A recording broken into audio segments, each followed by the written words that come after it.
Olá pessoal, hoje é o 10º dia dessa guerra horrorosa que está acontecendo aí entre a Rússia e a Ucrânia.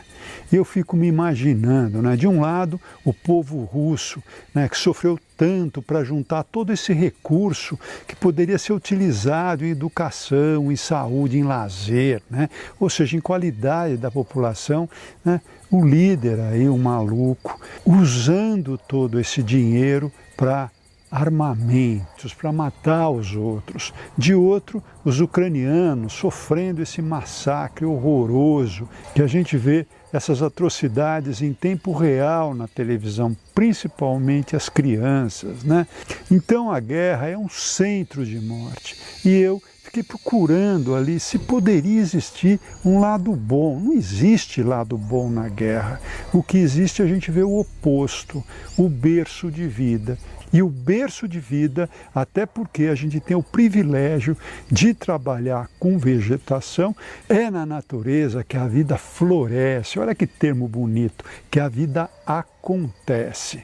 E como é importante essa ideia de trazer a natureza para a cidade, em outras palavras, a biofilia. E eu fiquei aqui pensando como é que essa ideia começou a aparecer nos centros urbanos.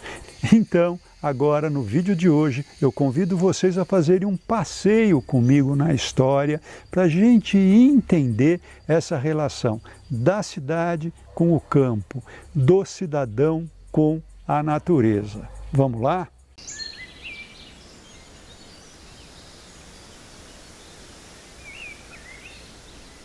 Bem, gente, fazendo um passeio rápido e grosseiro sobre a história da humanidade, a gente vai ver que no início nós éramos coletores, ou seja, a gente estava andando, tinha lá uma árvore com frutas, comia-se aquela fruta, caçava-se ali um bicho e depois você precisava andar para procurar outras frutas, outros animais para você se alimentar.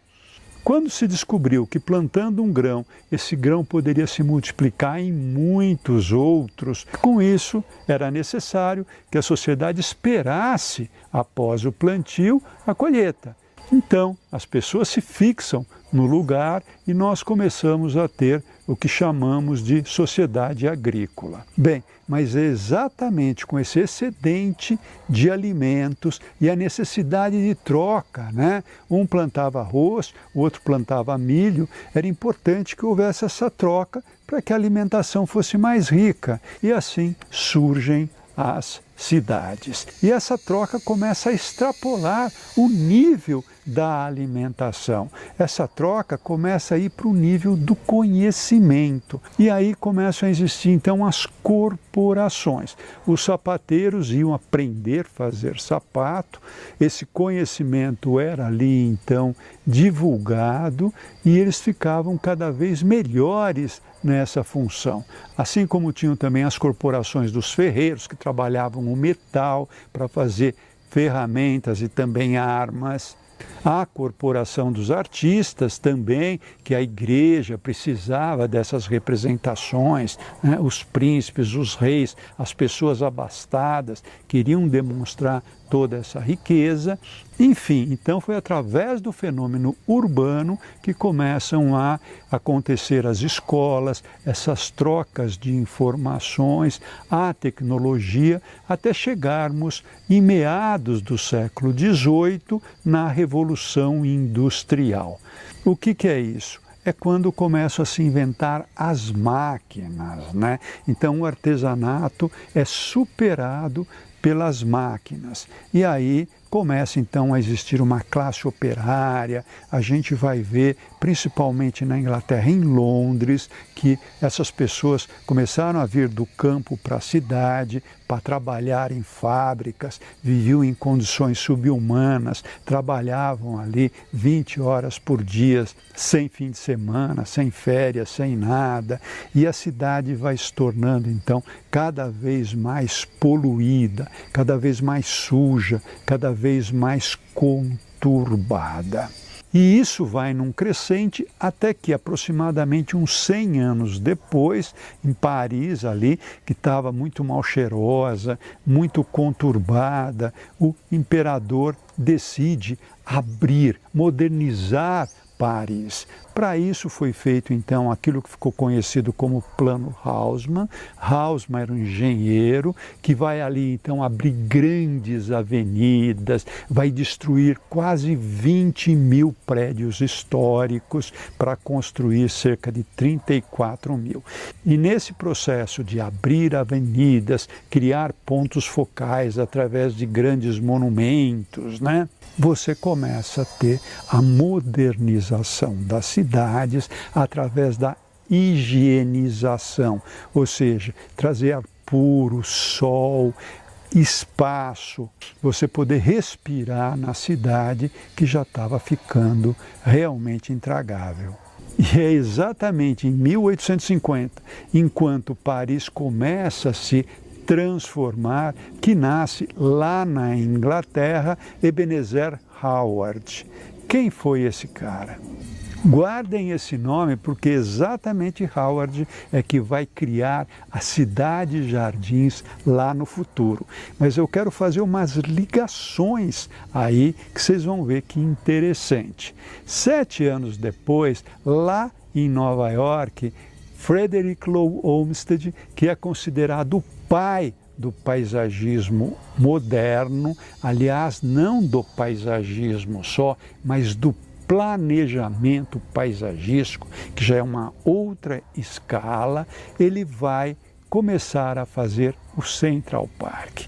E o Central Park vem a ser um quadrilátero enorme, um grande respiro no coração de Nova York, que está começando ali a se estruturar, a ser realmente uma cidade. É exagerado para a época, mas Olmsted vai fazer coisas importantíssimas. Por exemplo, ele vai desenhar caminhos de veículos independente dos caminhos de pedestres. E claro, veículos nessa época, uma vez que não existia o automóvel, eram as carruagens, as charretes, os cavalos, que também já faziam uma certa sujeira na época. E o Central Park vem, então, com uma grande modernidade nas cidades, para que elas não tivessem todo aquele aglomerado, aquela poluição que já acontecia nas cidades industrializadas. Retomando, então, a vida do Howard, ele sai da Inglaterra e vai para os Estados Unidos e conhece quem? Frederick Law Olmsted. E em 1871 ele vai estar em Chicago. Chicago tinha tido um grande incêndio e a cidade vai ter então que se renovar. E ele começa a ver, a entender todos aqueles conceitos urbanísticos que Frederick Law Olmsted usava em seus projetos. Apenas 7 anos depois, em 1878, Frederick Law Olmsted vai criar aquele conceito fundamental de ligação das áreas verdes, fazendo então uns sistemas de áreas de lazer, um sistema de vegetação para a cidade, um verdadeiro sistema de áreas verdes que ele denominou de colar de esmeraldas. Esse conceito, embora utilizado até hoje, é muito difícil de se concretizar, principalmente nas cidades já consolidadas.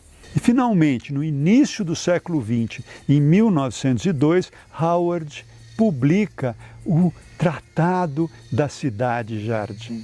Olha que bacana, que ele também chamava de Cidade do Amanhã, que ele fazia uma análise daquilo que era o campo, daquilo que era a cidade, pegava o bom dos dois e fazia a cidade-campo, a cidade-jardim, uma cidade entremeada pela agricultura, pelo verde, pelo sol, pelo respiro, e isso vai ter uma importância enorme no futuro. Logo depois, os sócios do Howard projetaram 2 cidades na Inglaterra, Letchworth e Hampstead. Esses sócios, que eram o Barry Parker e o Raymond Owen, vieram depois a ser contratados no Brasil pela Companhia City, que estava fazendo ali o que eles chamavam de bairro Jardim, o Jardim América, depois o Pacaembu, Butantã, etc., etc.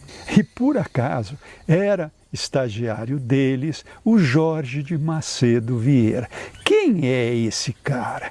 Exatamente é o cara que depois vai ser contratado pela Companhia de Terras do Norte do Paraná para projetar Maringá, que ele faz isso em 1947.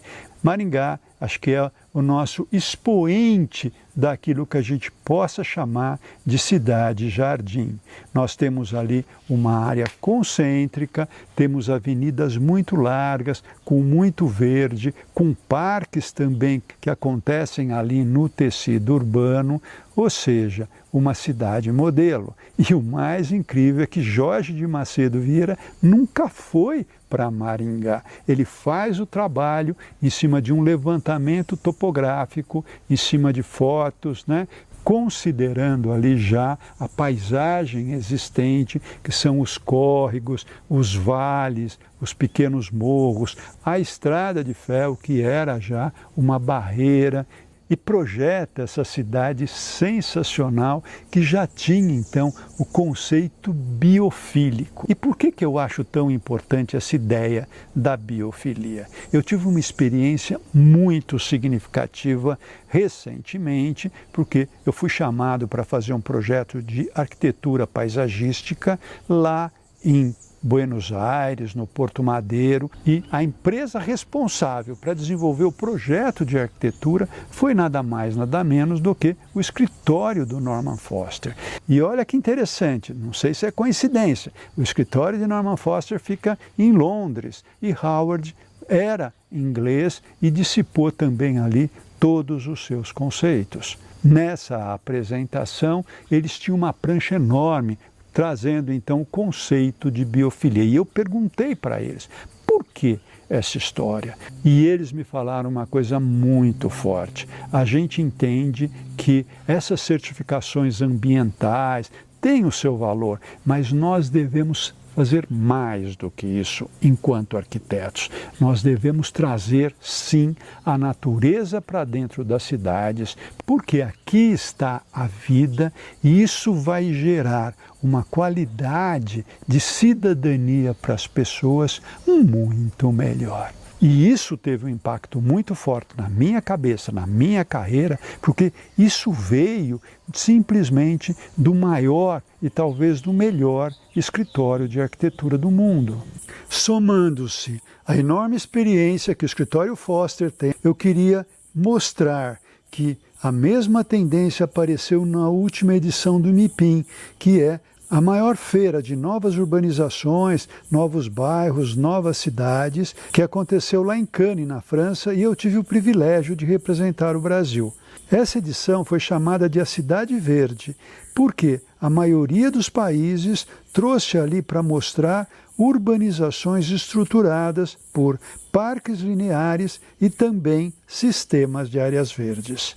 Então é isso, gente. Eu comecei esse vídeo falando de morte e espero ter terminado com uma esperança de vida quando a gente traz a biofilia, quando a gente traz a natureza para as cidades. E esse é o nosso papel de paisagistas, de arquitetos paisagistas, de planejadores paisagistas. E já que, infelizmente, o governo russo, porque eu não acredito que a população russa queria isso, partiu para o ataque, para o massacre, para a mortandade e para a destruição das cidades da Ucrânia e que, de certa forma, elas vão ter que ser reconstruídas a todo custo, a gente espera que a natureza, a biofilia, a vida esteja presente nessa reconstrução. Espero que vocês tenham gostado dessa trajetória, né, das cidades até os nossos tempos e aproveito para deixar aquele nosso costumeiro abraço a todos vocês.